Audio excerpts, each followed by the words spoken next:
새해 하나님의 축복 많이 받으세요. 이렇게 하면서 합시다. 네, 새해 하나님의 축복 많이 받으시길 바라고, 또 여러분들이 이제 또 고향 방문 가셨고 또 오고 가고 하는 분들 있을 텐데요. 우리 같이 또 기도하면서 좋은 명절 보내시기를 기도합니다. 우리가 살아가면서 이제 명절 되면 이렇게 방문도 하고 이제 이런 저런 일들이 있지 않습니까? 살면서 여러분들 가장 기억에 남는 누군가 여러분을 찾아온 그런 기억이 있으실지 모르겠습니다. 아니면 2020년도 새해에는 어떤 누가 여러분을 찾아오면 가장 기쁠 것 같습니까? 보고 싶은 뭐 사람일 수도 있고요. 아직 싱글인 형제 자매들은 뭐 멋진 형제 혹은 멋진 자매일 수도 있고, 또 어떤 분들은 2020년도에 로또를 한번 맞았으면 좋겠습니다. 뭐 그런 분도 계시리라 생각합니다만, 사실은 어찌 보면 그런 거 다 중요하지만 그거와 차원이 다른 이 최고의 방문은 우리 인생을 주관하고 계시고 우리 인생의 열쇠를 가지고 계신 하나님이 우리를 방문하신다면 그것보다 더 큰 기쁨과 영광이 어디 있겠습니까? 이 하나님의 찾아오심, 하나님의 방문, 어떤 모습으로 우리에게 다가올 수 있을까요? 저도 이 말씀을 묵상하면서 이제 이 아브라함에게 찾아오신 하나님 본문인데, 오래전에 정말 기억에 남는 한 저를 찾아온 방문이 있었습니다. 제가 이제 런던에서 이렇게 작은 교회를 목회하면서 이제 공부하면서 있던 시절인데, 제가 이제 부임하니까 교회는 작지만 대부분 학생들이었어요. 근데 그 교회가 런던 외곽에 제법 기차를 타고 가야 되는 곳에 교회가 감리교회를 빌려서 조그마한 뒷방을 빌려서 교회가 사용하고 있었습니다. 그래서 가보니까 너무 먼 거예요. 서비튼이라고. 근데 제가 살는 곳은 이제 윈블던이었습니다. 그래서 기도하기 시작해서, 하나님, 우리 학생들이 교회 가기 너무 머니까 이 윈블던은 이제 중심에서 그렇게 멀지 않거든요. 윈블던에 교회를 주셨으면 좋겠습니다. 예배드릴 장소를 허락해 주십시오라고 기도하기 시작했어요.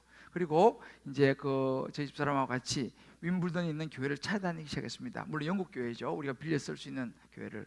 그렇게 이제 다니다가 윈블던역에서 멀지 않은 그런 워플로드 이벤젤리컬 처치라고 크지 않지만 아담한 예쁜 교회가 눈에 띄었어요. 그래서 그 교회 이제 가서 저하고 집사람이 이제 예배를 드리기 시작했습니다. 이야기는 못 하고. 그래서 몇 달 동안 이제 우리 예배는 주일 오후에 있으니까 우리 이제 오전에는 영국 예배 가서 예배드리고 끝나면 인사하고 오고, 이걸 몇 달 했습니다. 그러다가 송구영신 예배라기보다는 그냥 기도회를 하는데 제가 참석을 했었어요. 그런데 그날 밤에 마침 기도 제목을 나누게 되면서 그 교회에 존 리버스라고 하는 장로님이 계세요. 이분 이제 영국 대학 교수님이신데, 이분하고 이제 대화를 하게 되고 기도 제목을 이야기를 하게 됐는데, 제 집 주소를 물어보시더라고요. 그리고 그냥 무슨 교인지 가르쳐 드렸죠. 그러고 나서 얼마 있지 않아서 누가 우리 집을 찾아온 거예요. 그래서 노크 소리를 듣고 나가보니까 그 좋은 장로님이 오셨어요. 그래서 장로님 웬일이냐고 들어오시라고. 그래서 제가 이제 차를 한 잔 이제 대접하면서 대화를 했는데, 이 장로님이 오신 이유가 뭐냐면 저하고 나눈 그 기도 제목을 기억을 한 거예요. 그 사이에 그 영국 교회의 우리말 운영위원회 당회죠. 그런 그 보드 미팅에서 제 이야기를 했어요. 그래서 운영위에서 그 보드 미팅에서 우리를 자기 교회에 받아들이기로 결정을 했다는 거예요. 그것도 무상으로, 아무런 조건 없이 교회를 써도 좋다. 그 답을 가지고 저를 방문하는 것이었습니다. 얼마나 기뻤는지 몰라요. 정말 그때 제 마음은 하나님이 이 존 장로님의 모습으로 저희 집을 방문하셨던 그 감격을 지금도 잊을 수가 없습니다. 그때 이후로도 그 존 장로님이 이렇게 저렇게 우리를 참 많이 도와주시고 섬겨 주셨던 그런 기억이 있는데요. 지금도 윈블던에 가면 그 교회가 그대로 있고, 거기서 제가 섬기던 행복한 교회라고 거기에 예배를 드리고 있습니다. 이렇게 하나님께서 여러 모양으로 우리를 찾아오신 그런 일들이 우리 여러분의 삶에도 아마 있으리라 생각합니다. 오늘 본문의 이야기가 그런 이야기입니다. 하나님이 아브라함을 찾아오신, 방문하신 그런 이야기입니다. 이 하나님의 방문을 통해서 이 아브라함의 인생에는요 완전히 새로운 이제 장이 펼쳐집니다. 오랜 동안 기도해왔던 자녀를 향한 기도 제목이 응답되어지는 놀라운 축복이 이제 이 하나님의 방문을 통해서 마무리되어지는 그런 그 부분인데요. 이 말씀 묵상하면서 오늘 이제 우리 고유 명절 새해를 시작하는데 저와 여러분 오늘 산부에 오신 여러분들 한 분 한 분의 삶 속에도 이렇게 하나님의 찾아오심으로 놀라운 축복의 한 해가 되시기를 하나님의 이름으로 축복합니다. 할렐루야. 자, 그러면 중요한 것이 뭐냐면 하나님이 어떻게 우리를 찾아오실까요? 성경에 보면 뭐 음성으로 찾아오기도 하고 때로는 꿈으로 환상으로 오기도 하는데 오늘 이 본문에는요 눈으로 볼 수 있는 사람의 모습으로 하나님이 여러분을 찾아왔습니다. 자, 그러면 저와 여러분에게는 어떤 모습으로 찾아오실지를 우리가 알아야 하지 않습니까? 또 찾아오시면 우리가 어떻게 해야 될 것인가, 무엇을 할 것인가 배워야 합니다. 그래서 오늘 이 아브라함은 저와 여러분에게 중요한 교훈을 줄 것입니다. 마음에 잘 새기셨다가 하나님의 방문에 축복의 주인공들이 다 되시기를 하나님의 이름으로 축복합니다. 자, 하나님의 방문은 어떻게 시작됐느냐? 그 첫 번째는요 예상을 뛰어넘어서 하나님 찾아오셨어요. 평범한 모습이 아니었습니다. 하나님이 그러면 어떤 곳으로 아브라함을 찾아오셨느냐? 오늘 1절의 말씀 보니까 아브라함이 평소에 단을 쌓고 우리만 예배를 드리고 기도하던 곳이 바로 마므레 상수리 나무들이 있는 곳, 이렇게 말합니다. 마므레 상수리 나무 숲에 하나님이 아브라함을 찾아오셨어요. 아브라함에게 나타나시니라 이렇게 나오잖아요, 그죠? 그리고 이제 시간은 보니까 날이 뜨거울 때에, 한낮이라 이런 말이죠. 굉장히 뜨거울 때에, 그러니까 대체로 그 지역은 낮이 굉장히 뜨겁기 때문에 그 시간은 주로 낮잠을 자는 시간이라고 우리가 말할 수 있습니다. 지금도 우리가 그 중동 가면은 한낮에는 1시간, 2시간씩 이렇게 잠자는 시간이 지금도 있지 않습니까? 이제 그런 시간대에 하나님이 찾아온 거예요. 그러니까 이제 오전 일과 마치고 이제 너무 더우니까 좀 이제 쉬고 이제 좀 이렇게 하려고 하는 그 타이밍에 딱 찾아오신 거예요. 어떻게 보면요 굉장히 성가시죠. 좀 이렇게 좀 쉬려고 딱 잠이 들락말락 하는데 누가 찾아왔어요. 방해가 되는 거죠. 어찌 보면 좀 짜증이 날 수도 있는 그런 타이밍에 하나님이 찾아오셨습니다. 뭔가 소리가 나서 아브라함이 비몽사몽간에 눈을 들어보니까 세 사람의 방문객이 맞은편에 서 있는 것이 보였습니다. 여기서 이제 이 세 사람은 누구냐? 학자들이 대체로 공통적으로 말하는 것이 한 분은 하나님이시고 두 사람은 천사였다라고 이제 봅니다. 1절에 보면 여호와께서 나타나시니라 이렇게 나오지 않습니까? 그래서 이 하나님과 두 천사가 나타났는데 그것도 한낮 뜨거운 시간에, 외모도 보면은 그 뜨거운 시간에 쉴 곳을 찾아 헤매는 나그네의 모습으로, 어찌 보면 좀 초라하고 남루한 모습, 또 처음 보는 낯선 사람들의 모습이었을 것으로 우리가 이제 학자들이 봅니다. 자, 여러분 어떻게 생각하세요? 만약에 저와 여러분이 아브라함의 입장이라면 그냥 잠이 이제 좀 들락말락하는 좀 쉬는 그 타이밍에 세 사람이 방문을 한 거예요. 저나 여러분이 어떻게 반응했을까요? 그냥 무시하고 싶지 않았을까요? 성가셔. 방해되는 방문입니다. 그것도 좀 이렇게 막 벤츠나 타고 막 멋지게 이렇게 딱 나타나면, 그러면 또 이게 모르지만 그냥 남루한 모습으로 그 한 땡볕에 어디 쉴 데도 없어 쉴 곳을 찾아 헤매는 듯한 모습으로 나타나는 사람들은 별로 끌리지 않는 거죠. 귀찮은 거죠. 방해되는 것이죠. 근데 하나님은요 그런 모습으로 아브라함에게 나타나셨습니다.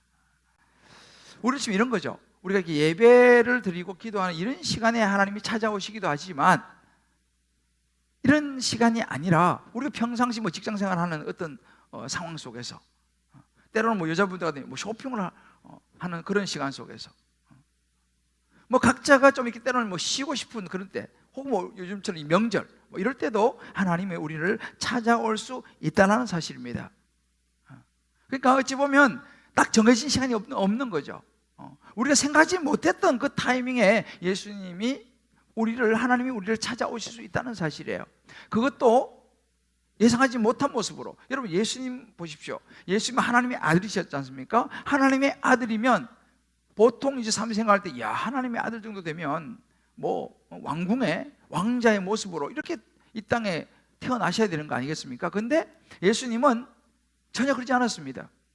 목수의 아들로, 그것도 애기 놓을 것도 없어서 집도 못 구해서 마구간, 가축들이 있는 마구간을 겨우 빌려가지고 마구간에서 예수님이 태어났습니다. 예수님이 그렇게 이 땅에 오신 거죠. 그러니까 서기관, 바리새인들, 이런 그 제사장들은요, 인정하고 싶지 않은 거예요. 왜요? 예수님이 저렇게 초라한 모습으로 올 수 있어, 하나님의 아들인데 메시아가? 라고 하는 생각을 가지게 된 것이죠. 그러니까 그들은 예수님을 배척한 거죠. 무시한 거죠. 왜요? 저런 사람이 어떻게 메시아야? 라고 말한, 그럼 이게 바로 예수님께서 우리 땅에 오신 모습입니다. 하나님이 우리의 생각을 뛰어넘어서, 우리 예상을 뛰어넘어서 찾아오시는 모습을 이 아브라함을 통해서도 볼 수 있습니다. 그래서 성경에 보면 겸손하지 않고는요, 하나님이 찾아오심을 분별할 수 없다라고 이야기하는 이유가 여기에 있는 것입니다. 근데 어떻게 합니까? 이런 성가진 시간, 방해되는 시간, 그것도 별 볼일 없어 보이는 사람. 아브라함은 조금도 역정을 내지 않습니다. 무시하거나 막 이렇게 막 방해받는 그런 느낌을 보여주지 않습니다. 왜 잠을 깨워서 귀찮게 하지 않습니다. 벌떡 일어나서 그들을 맞이하는 아브라함의 모습을 성경 우리에게 보여줍니다. 저와 여러분의 삶에도 하나님은 이렇게 찾아오실 수 있다는 사실이죠. 이렇게 찾아오신 하나님은 놀라운 축복이 된다는 사실입니다. 제가 이 말씀을 곰곰이 묵상하다가 떠오른 한 분이 있었는데, 원종수 권사님이라고, 신앙생활 좀 오래 하신 분들은 아마 이분의 이름을 기억하실 것입니다. 이분이 좀 오래 전에 한국에 계셨고, 지금 이제 미국에 암 전문의로 이제 활동하고 계시고, 또 열심히 신앙생활도 하고 계시는 분이십니다. 아마 옛날에 간증도 아주 유명했기 때문에 이분이 서울대 의대를 수석으로 졸업하시고 또 의사고시도 수석으로 합격한 그런 아주 대단한 분입니다. 그런데 이분의 처음 시작은 그러지 않았습니다. 이분이 쓴 그 너는 내 것이라고 하는 책이 있어요. 꼭 여러분에게 추천해드리고 싶어요. 저도 오래전에 읽었는데 지금도 굉장히 그때 은혜를 많이 받아가지고 지금도 참 생생한데, 이 원종수 이 권사님이 아버님 군인이셨어요. 1950년대 군인이셨는데 군대 생활하다가 이 원종수 권사님이 이제 그 딸 셋의 아들 하나 막내예요. 근데 6살 때 아버지가 돌아가셨어요. 그러니까 아버지가 돌아가고 나니까 그 엄마가 이제 이 자녀 넷을 키우는데 힘들지 않습니까? 50년대, 60년대. 그래서 사과 과일 장사를 하고 또 싹바느질을 하고 또 이런 그런 그 파출부 이런 역할도 하고, 하여튼 뭐 굉장히 어렵게 살았습니다. 집도 당연히 없어서 이제 이런 그 사골세 방으로, 그것도 지붕이 그냥 막 내려앉을 것 같이 그런 막 바람이 들어오고 하여튼 그런 아주 열악한 그 방 하나 겨우 얻어서 사골세 방으로 이제 살아가고 있었어요. 근데 이 어머니가 그래도 참 신앙생활 열심히 해서 새벽 4시 되면 반드시 새벽기도 갔다 오시고 이제 그렇게 사셨는데, 그때 이 원종수 원사님이 고등학교 2학년 때 대전고등학교 다녔었습니다. 그러니까 고등학교 2학년 때인데 그때 이제 은혜를 좀 받아서 같이 새벽기도 따라가기도 하고 그런 시절이었는데, 한 번은 어머니가 이제 그 새벽기도 갔다 오시면서 어느 한 사람을 같이 데리고 온 거예요. 보니까 노숙자인 한 할아버지였어요. 여러분, 요즘도 노숙자 그러면 좀 그런데 생각해 보십시오. 50년대 60년대 노숙자 생각해 보십시오. 뭐 굉장했겠죠.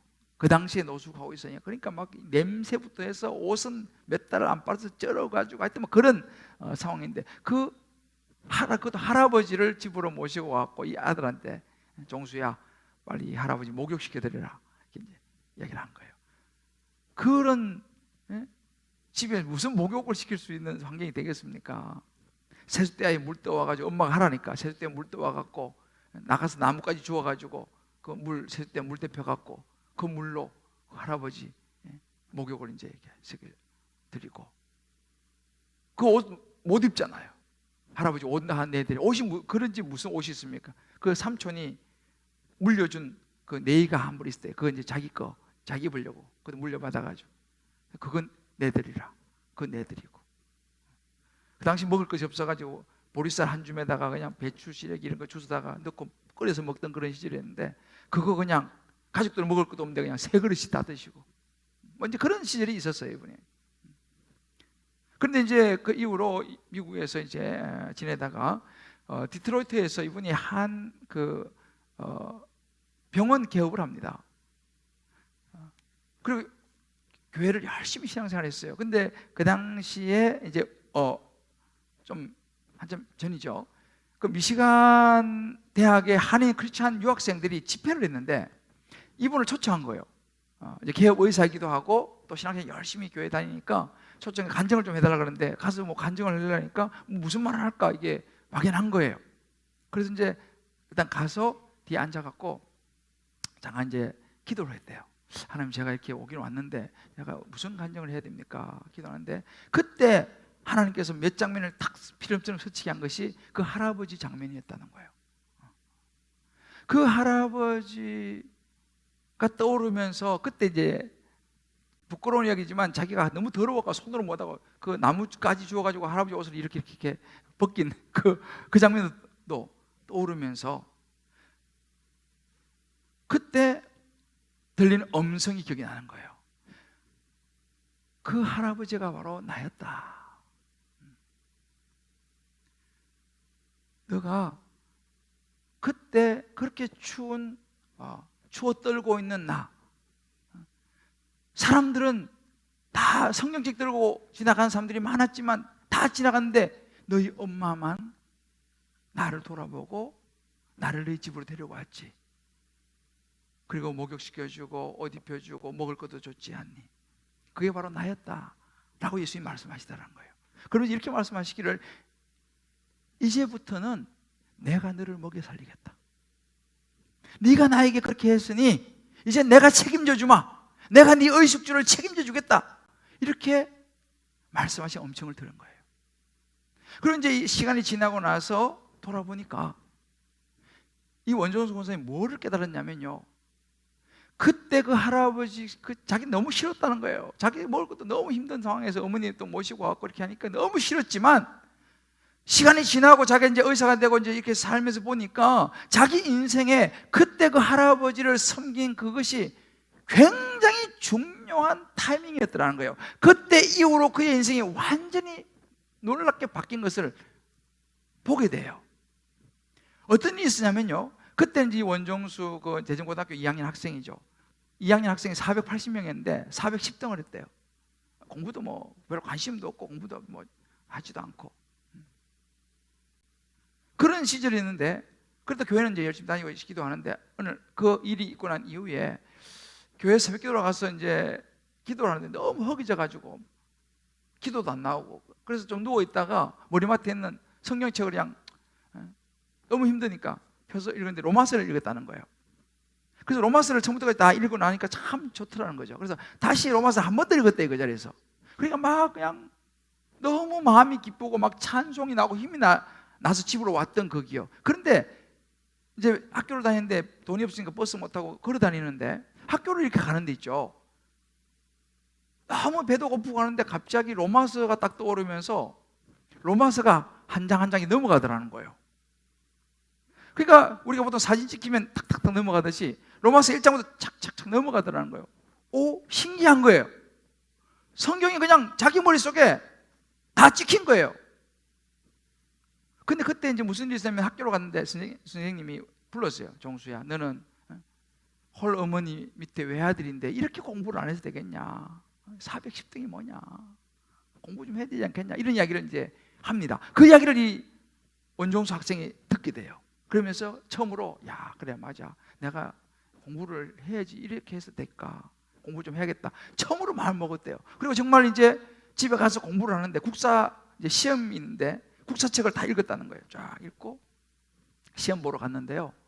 공부를 평소에 안 했으니까. 근데 시험을 딱 보는데 문제가 나왔는데 이거 어디서 본 것 같더라는 거예요. 그런데 정말로 왜 머릿속에서 국사책이 착착착 넘어가더라는 거예요.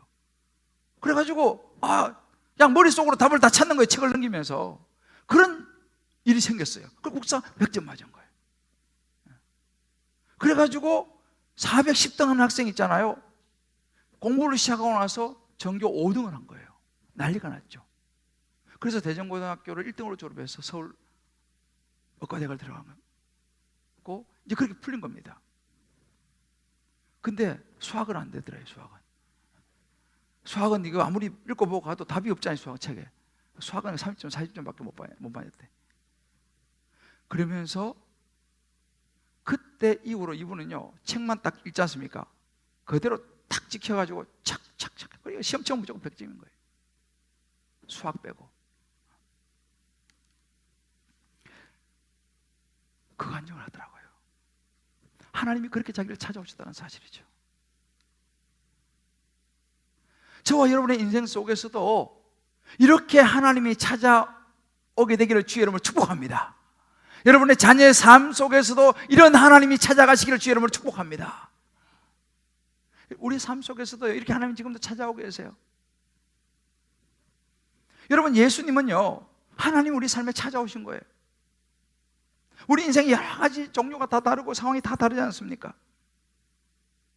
여러분, 실제로요, 교회 다니고 신앙생활을 해도요, 예수님을 받아들이지 않는 분이 혹 있습니다. 교회 다니고 신앙생활 해도요. 왜 그럴까요? 예수님 이야기 많이 들었는데 내가 예수님을 받아들이지 않습니까? 내가 예수님이 찾아오시면 내가 맞아들이면 내가 예수님 믿는다 이거죠. 믿으면 왠지 귀찮은 일이 생길 것 같은 거예요. 성가실 것 같은 거예요. 방해가 될 것 같은 거예요. 예수 믿으면 내가 피곤해질 것 같은 거예요. 그러니까 그냥 내가 이성적으로 그냥 신앙생활을 하는데 예수님 받아들이고 싶지 않은 거죠. 받아들이면 또 혹시라도 내가 이상해지면 또 광신도가 되면 이런 생각이 이제 우리에게 있기 때문에 예수님을 받아들이지 않고 그냥 아는 정도로 신앙생활하는 분들도 혹가다 있습니다. 이런 분들 같은 경우는 하나님이 찾아오시는데, 예수님이 찾아오시는데 받아들이지를 않는 분, 그런 케이스죠. 왜요? 성가실까 봐. 혹시 그런 분이 오늘 이 자리도 한 분이라도 계신다면요, 여러분 꼭 아셔야 됩니다. 하나님이 우리를 찾아오신다, 예수님이 우리를 찾아오신다 그러면요, 그 예수님이 우리를 골탕 먹이려고 아주 우리를 성가시게 하고 방해하고 이상한 사람으로 만들려고 예수님이 우리를 찾아오신 것이 아니라는 사실을 분명히 알게 되시기를 주 이름으로 축복합니다. 하나님 우리를 찾아오시고 예수님 우리를 찾아오시게 되면 우리가 그분을 만나지 않습니까? 우리 인생에 놀라운 축복된 일이 일어날 줄 믿으시기를 바랍니다. 이 아브라함이 바로 그런 케이스고, 좀 전에 말씀드렸던 이 원정수 권사님도 마찬가지죠. 하나님이 세상에 이처럼 사랑하는 독생자를 주셔서 이는 저를 믿는 자마다 멸망치 않고 영생을 얻게 하려 하심이라.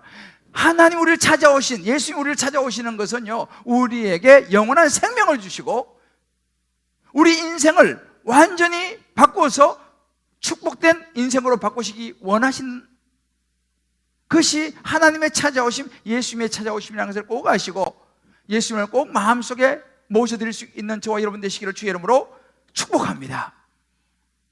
한번 이런 각자 생각해 보세요. 지금까지 살아오시면서 여러분들이 하나님의 방문을 받은 적이 있나? 내가 지금까지 살아오면서 예수님을 찾아오신 예수님을 내 마음 문을 열고 모셔드린 적이 있는가? 오늘 이 시간이요, 이 말씀 가운데서 하나님이 여러분에게 찾아가셔서 여러분의 마음의 눈을 두드리고 계시는 분이 있을 수도 있다는 사실입니다. 그런 분들은 이 말씀을 통해서 하나님의 찾아오심을 받아들이시는 놀라운 은혜가 있으시기를 주의 이름으로 축복합니다. 자, 그러면 이렇게 하나님이 찾아오시는 과정은 어떻게 되냐? 이것이 오늘 두 번째입니다. 섬김입니다. 우리가 섬기는 것을 통해서 하나님이 우리를 찾아오시는 통로가 된다는 거예요. 이 아브라함이 지금 이렇게 섬긴 모습을 보여주고 있습니다. 오늘 2절 말씀 보면 아브라함이 이제 지나가는 세 사람을 보고, 서 있는 것을 보고 그들을 보자 곧 장막문에서 달려나갑니다. 달려나가서 영접하고 몸을 땅에 굽혀서 이렇게 영접합니다. 3절을 보게 되면 내 주여 내가 주께 은혜를 입었사오면 원하건대 종을 떠나 지나가지 마시옵소서. 저희가 꼭 대접하고 싶습니다. 꼭 저의 대접을 받아주십시오 라고 간청을 합니다. 그러죠? 그분들의 반응을 보고 자기 부인 집에 있는 사라에게 빨리 이야기해서 집에 음식을 준비하고 집에 있는 송아지를 잡아서 음식을 대접하는 그 모습이 오늘 성경에 나옵니다. 여러분 보십시오. 이 아브라함이 이 나그네를 대접하는 이 모습은요, 좀 과장되게 말하면 거의 경배 수준입니다. 땅에 엎드려서, 이건 최고의 존경심을 나타내는 거거든요. 최고의 환대입니다. 거의 예배 수준이에요. 그러니까 최선을 다해 정성을 다해서 그 나그네를 영접하고 대접하는 모습이죠.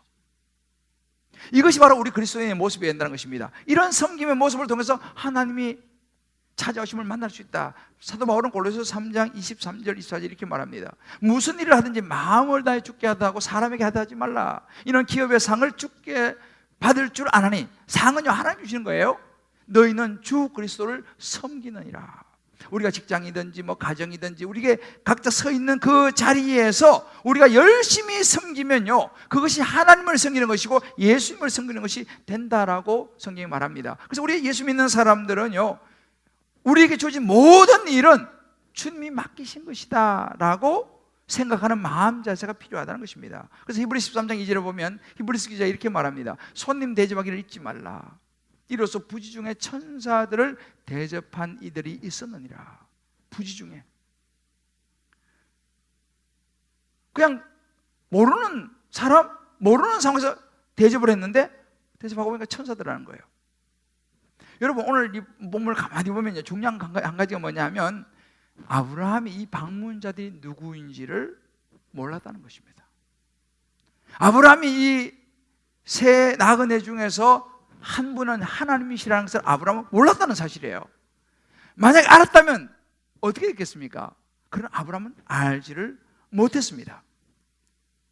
창세기 22장 1절에 보면요, 하나님이 아브라함을 시험하려고 라고 하는 구절이 나와요.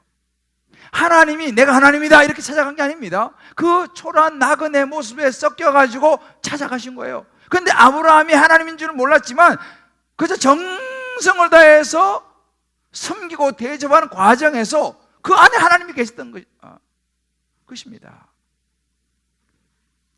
바로 오늘 현대를 사는 저와 여러분도 마찬가지입니다. 오늘날도 하나님은요, 저와 여러분을 찾아오세요. 우리가 생각하지 못한 사람의 모습으로, 그런 상황 속에서 때론 나그네의 모습으로 지금도 찾아오고 계시다는 사실이에요. 여러분들 2주 전에 캐나다에서 온 존 가넴 목사님이 한 설교 기억하시죠? 이 목사님이 지극히 작은 자라고 하는 설교 제목, The Least of These, 여기 제목이 나와 있죠. 저는요, 이분이 이 설교를 할지 몰랐습니다. 하나님의 찾아오시면 이 주제를 놓고 기도하는데 내가 이제 그 설교 제목하고 본문을 미리 보내달라고 그랬어요. 이 본문을 보내온 거예요. 제가 깜짝 놀랐습니다. 정확히 이 맥락을 딱 맞춘 거예요. 나는 하나님께서 이렇게 하셨다고 생각해요. 그래서 2020년도에 주님 기쁨의 교회에 저와 여러분에게 하나님이 주시는 메시지가 분명히 있다는 사실이에요. 그때 우리가 마태복음 25장 35절로 36절 이런 구절이 있었죠. 양과 염소의 비유에서 양들이 말이죠, 우리는 주님 그렇게 대접한 적이 없습니다. 우리 주님 만난 적이 없습니다. 이렇게 말했죠. 그때 뭐라고 말씀하십니까? 내가 줄일 때 너희가 먹을 걸 주었고, 목마를 때 마시게 했고, 나그네 됐을 때 영접했고, 헐벗을 때 옷을 입혔고, 병들었을 때 돌보았고, 옥에 갇혔을 때 와서 보았느니라. 바로 그 사람들한테 한 것이 40절에 보면 나오죠. 지극히 작은 자에게 한 것이고 내게 한 것이니라 이렇게 말하잖아요. 이것이 존 목사님의 메시지였습니다. 여러분 아마 기억하실 거예요. 오늘 이 본문과 일치하는 본문입니다. 하나님은 지금도 저와 여러분 한 분 한 분을 찾아오시는데, 그럼 우리가 그 주님을 맞이하고 찾아오신 하나님을 맞이하는 통로가 뭐냐라고 했을 때 섬김이라는 거예요. 그분이 하나님인지 아닌지 우리는 알지 못하지만 지극히 작은 자를 섬기는 과정을 통해서 하나님이 우리를 찾아오신다는 사실입니다. 이것이 저와 여러분에게 주신 메시지입니다. 굉장히 중요한 부분이에요. 왜냐하면요, 여러분, 현대인들은요, 이 현대인들의 그 특징이 뭐냐면 굉장히 개성이 있습니다. 현대인들은 색깔이 분명해요. 그래서 자기의 그 어떤 개성이 뚜렷하고, 현대인들 포스트 모던이라고 그러지 않습니까? 포스트 모던의 핵심이 뭐냐면 내가 하나님인 거예요. 내 생각이 옳은 거예요. 내가 주인공이 되는 거예요. 내가 신이 되는 겁니다. 이게 현대. 하여튼 내가 옳으면 옳은 거고 내가 뭘 틀리면 틀린 거예요. 이게 이제 인본주의로 이렇게 이제 가는, 이거 현 시대의 특징입니다. 그런데 여러분 가만히 보세요. 그건 뭐 나쁜 건 아니죠. 그런 부분도 필요하죠. 자기 개성이 필요하니까요. 그런데 가만히 그 뿌리를 보게 되면요, 이 현대인들의 특징, 자기의 개성, 자기의 주장, 옳음, 이것은요, 어찌 보면은 섬김하고는 반대 모습이에요. 섬김이라는 것은요, 나한테 맞추는 게 아니거든요. 상대방에게 맞추는 거예요. 상대방을 배려하는 거예요. 나는 오히려 힘들죠, 귀찮죠, 성가시죠, 방해되죠, 손해보죠. 근데 그렇게 해야지 섬김이 되거든요. 근데 현대인들 그거 싫어하는 거죠. 내 관심 없으면 무관심입니다. 이것은 사실은 저를 비롯해서 부끄럽지만 우리 예수 믿는 사람도 다르지 않습니다. 비록 우리가 예수 믿고 신앙생활을 하지만 신앙생활 속에서도 우리는 어떻습니까? 내가 좋은 것은 좋아하고 내가 싫은 것은 싫어합니다. 예를 들어서 이런 거죠. 교회에서도 우리가 많이 봉사를 하지 않습니까? 내가 싫은 봉사는 안 해요. 내가 좋아하는 것만 해요. 마음에 드는 거는 하고 마음에 안 들면 안 해요. 뭐 성경에서 뭐 아무리 이야기하고 하나님이 아무리 말씀하셔도 움직이지 않아요. 왜? 내가 생각할 때 맞는 거 옳은 건 하고 내가 생각할 때 틀린 건 안 해요. 이게 우리 모습이라는 거죠. 내가 아는 사람에게는 굉장히 적극적이지만 내가 잘 모르는 사람들은요, 경계해요. 근데 여러분, 아브라함 보십시오. 아브라함은 그러지 않았습니다. 아브라함은요, 그래 치면요, 이 새 나그네, 아우 귀찮아요, 뭐 다음에 오세요 하면서 이렇게 해야 되지 않습니까? 아브라함은 그러지 않았어요. 초라해 보이는 그 나그네, 자기 알지도 못한 사람이에요. 그들을 정성을 다해서 대접을 합니다. 섬겨요.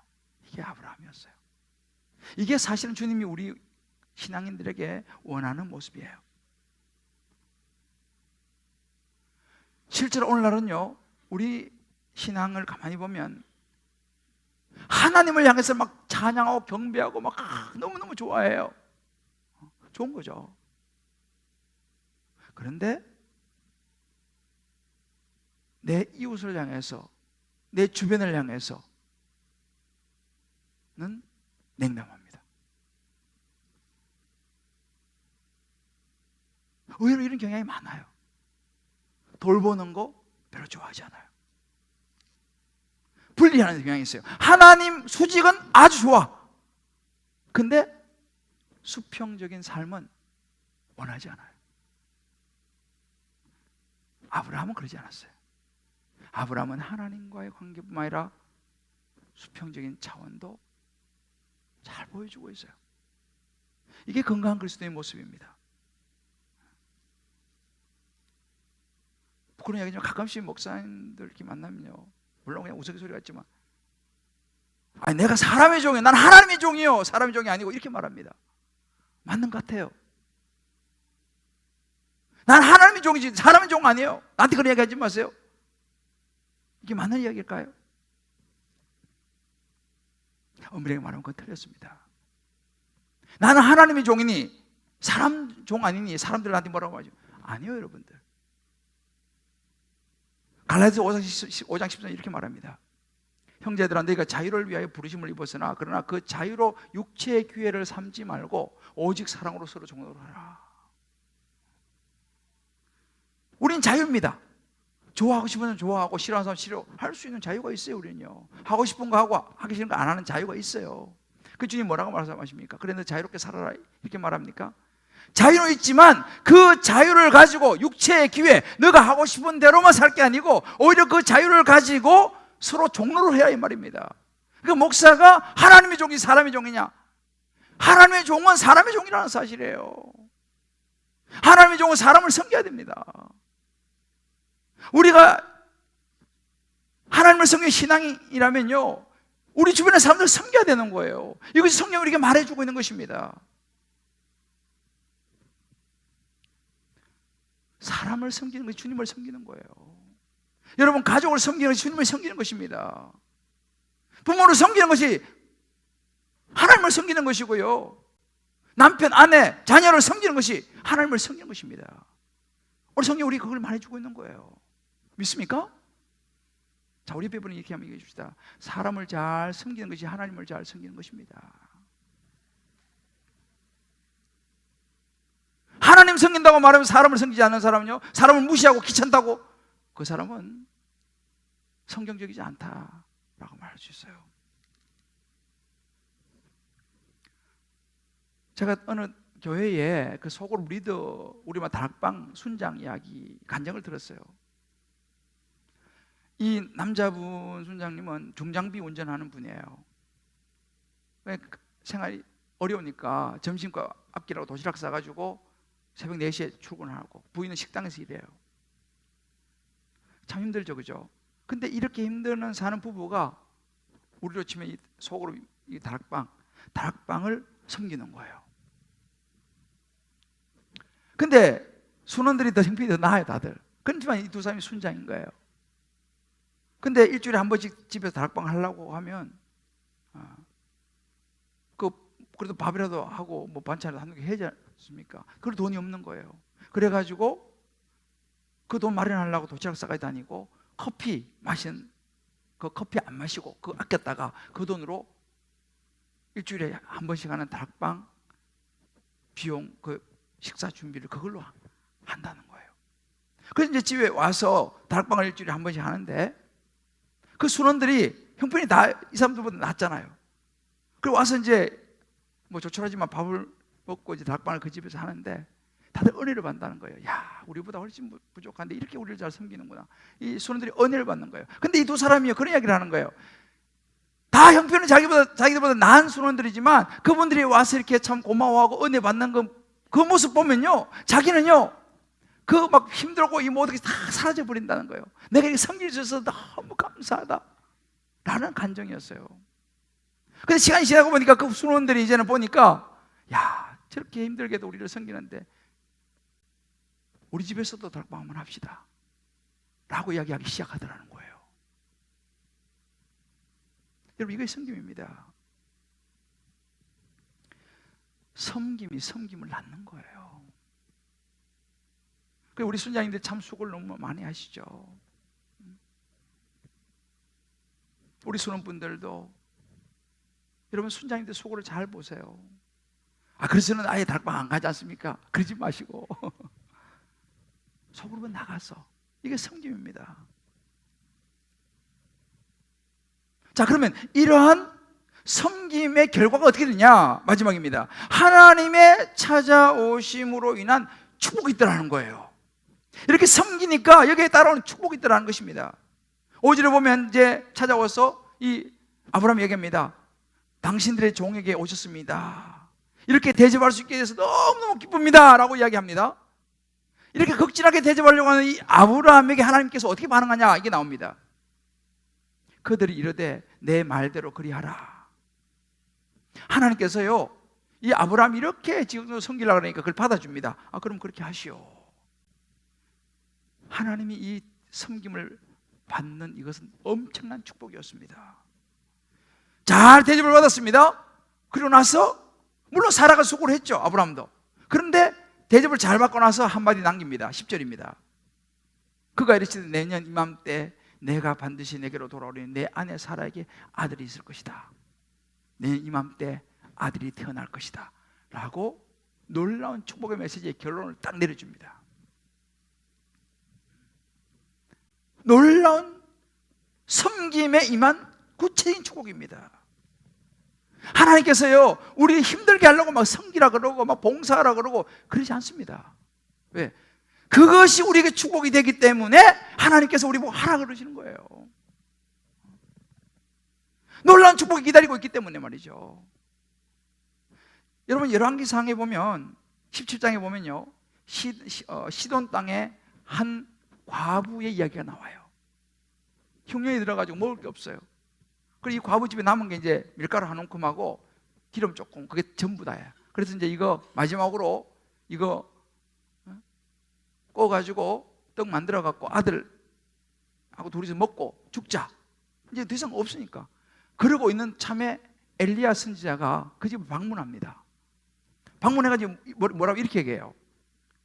여기 지금 밀가루 한 움큼하고 기름 조금, 그게 다라고 하니까 그거 가지고 떡을 만들어서 나한테 가져와라 이렇게 말해요. 내가 먹겠다 이거예요. 난 처음에 그 성경을 쓸 때는요, 이해가 안 가더라고. 아니, 벼룩에 간을 왜 먹지? 어떻게 그걸 가져와서 자기 먹겠다 그랬어, 진짜. 버텨주지 못할 망정, 그죠? 근데 그 과부가 그 이야기대로 그대로 합니다.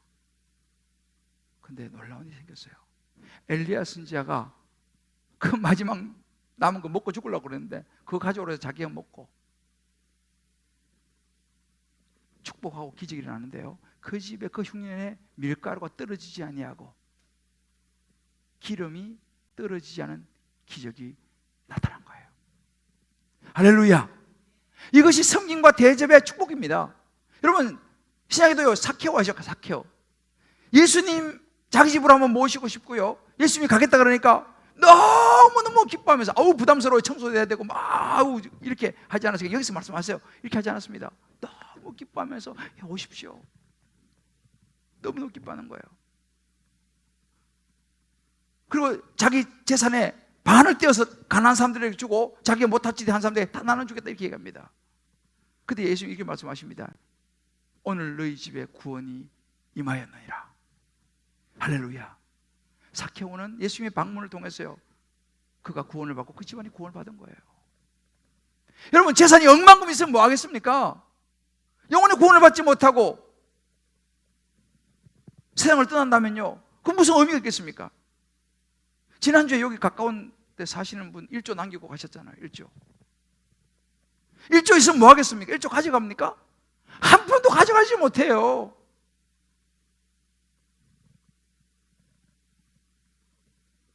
구원의 은혜가 임한 것이 훨씬 더 큰 축복이죠.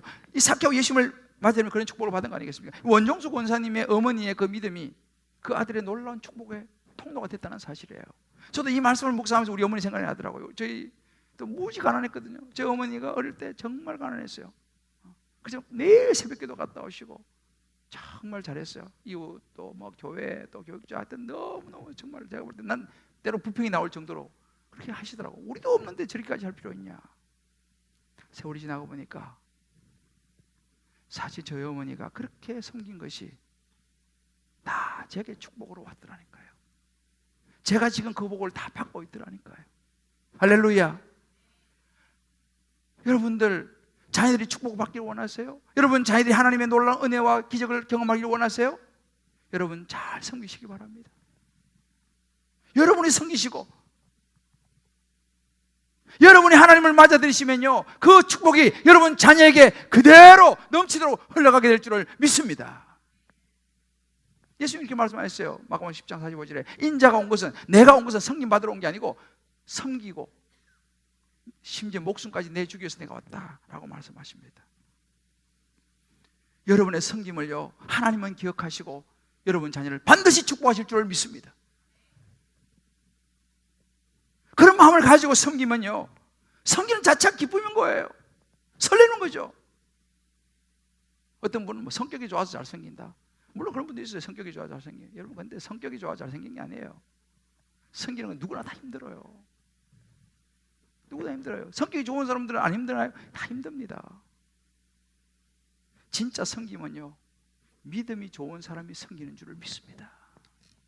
할렐루야. 사랑하는 성도 여러분, 우리가 사는 세상은 기브 앤 테이크예요. 그죠? 주고받고. 그러니까 내가 줬는데 저쪽에 안 주지 않습니까? 기분이 안 좋아. 생색이 나. 그러니까 섬기면서도 슬픈 거예요. 수고하면서도 힘든 거예요. 왜? 올 걸 생각하니까. 주님 말씀하신 그게 아닙니다. 하나님을 섬긴다는 마음으로.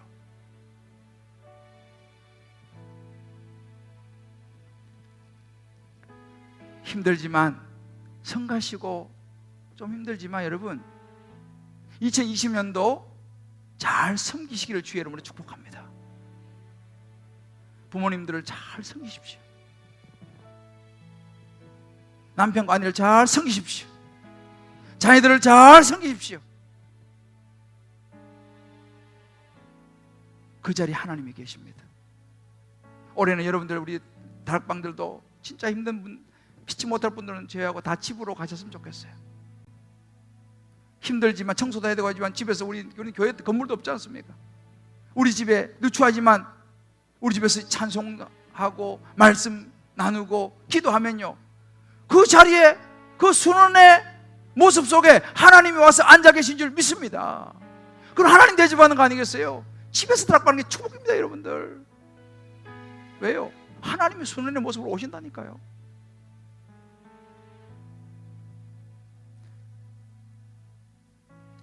누굴 위해서 아니라 여러분, 올해는요 1일 1봉사들 다 신청하시기 바라요. 이사야 54장 11절 이런 구절이 있습니다. 그가 자기 영혼에 수고한 것을 보고 만족하게 여길 것이라 라는 구절이 있어요. 예수님께서요 우리를 위해서 십자가에 죽으시고 부활하시는 이런 영혼의 수고를 보고 하나님께서요 만족하게 여기시다 그랬어요. 저와 여러분의 헌신과 섬김 봉사를 보시고 하나님이 만족히 여기시기를 주의 이름으로 축복합니다. 그러면 이것이 우리에게 큰 축복이 되는 거예요. 제가 이 말씀을 묵상하면서 그 존 장로님 생각이 났어요. 그분 참 저희를 잘 섬겼거든요. 우리는 외국 사람이죠. 아무것도 없죠. 참 잘 섬겼어요. 지금 제가 기억해요. 지금 아마 돌아가셔서 천국에 계실 거예요. 저도 기억하는데요, 하나님이요 저와 여러분의 한 분 한 분의 섬김과 헌신과 수고를 기억하실 줄 저는 확신합니다. 이 땅에서 나만 추스리고 나만을 위해서 살았던 사람은요 천국 가면요 아마 고개를 못 들 거예요. 주님 앞에 서면요 뭐 한 게 있어야지. 주님을 위해서 뭐가 섬긴 게 있어야지.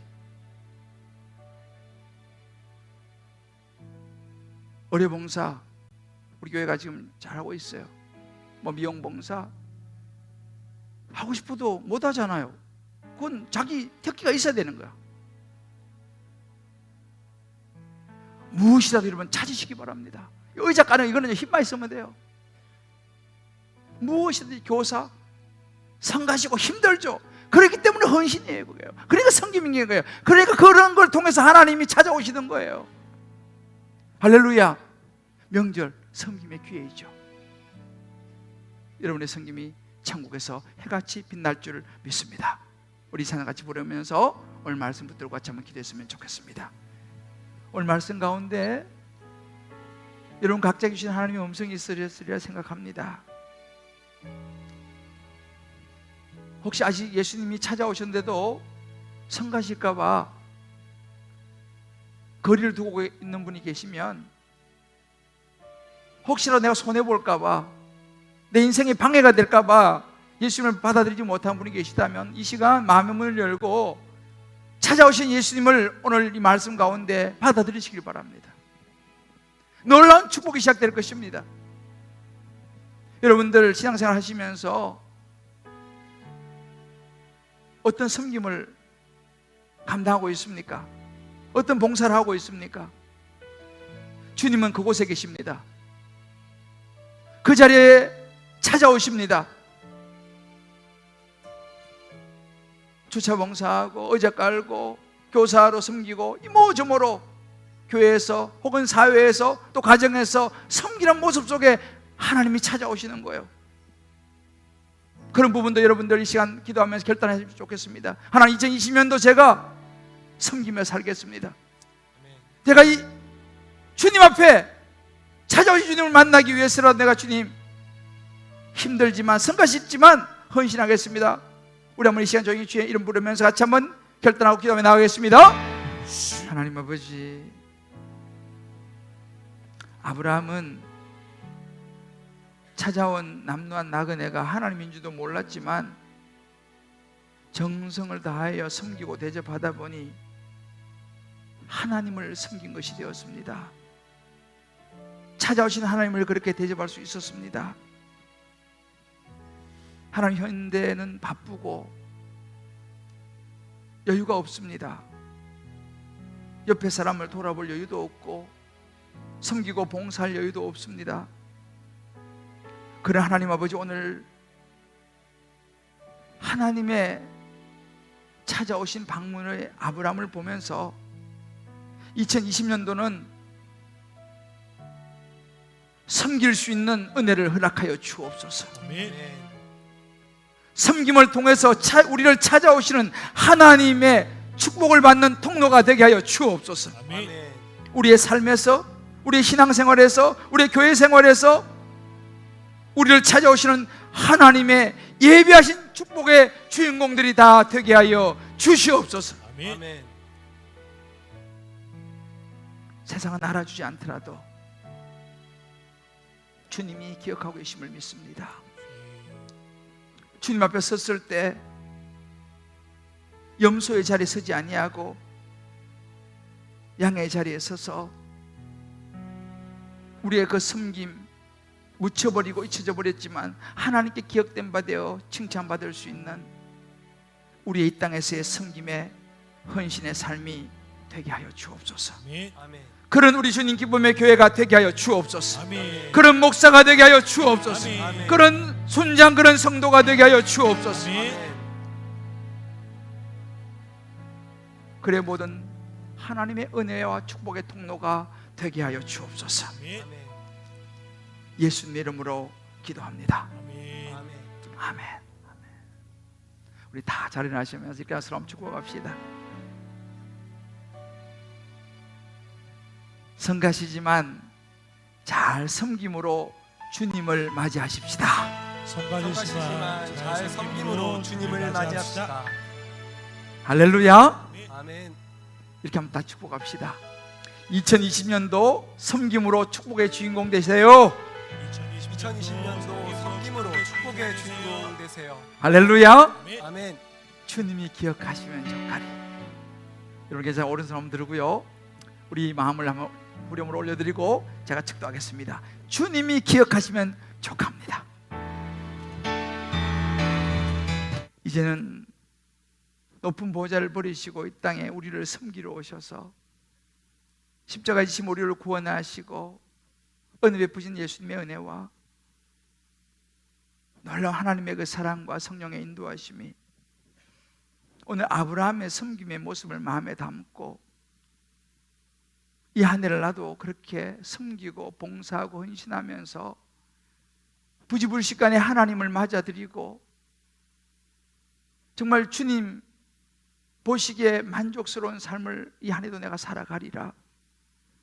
정성을 다해 내가 섬김으로 우리 자손이 하나님의 은혜의 자리에 서게 되리란 약속의 말씀을 붙잡고 결단하며 나아가는 우리 사랑하는 성도님들 한 분 한 분 머리 위에, 저들의 사랑하는 자녀들 위에, 사랑하는 아내, 남편, 부모, 모든 삶의 여정 기도 제목 위에 우리의 섬김과 도움이 필요한 많은 이들, 환우들, 이모저모로 마음이 힘든 이들 머리 위에 오늘도 주님 앞에 나와 변함없이 올려드리는 땀으로 거둬들인 11조 감사, 선교, 구제, 소원, 이모저모의 특별한 예물과 오병이어 비전센터의 건축 예물과 또 예배당 헌물로 하나님 앞에 올려드리는 그 축복된 손길 위에 이제부터 영원토록 함께 하시기 간절히 축원하옵나이다. 아멘. 아멘.